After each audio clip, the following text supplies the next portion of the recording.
Now, before I get ridiculed in the comment section, I understand we got a chrome socket on here. I don't have a 3/4 socket.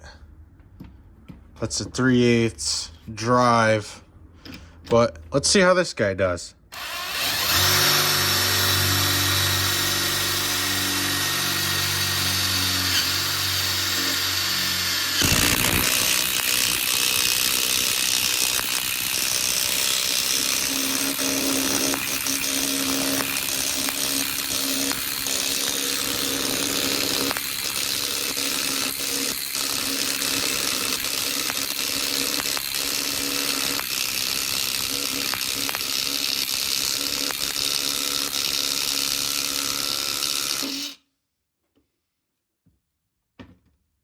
As you can see, it did it.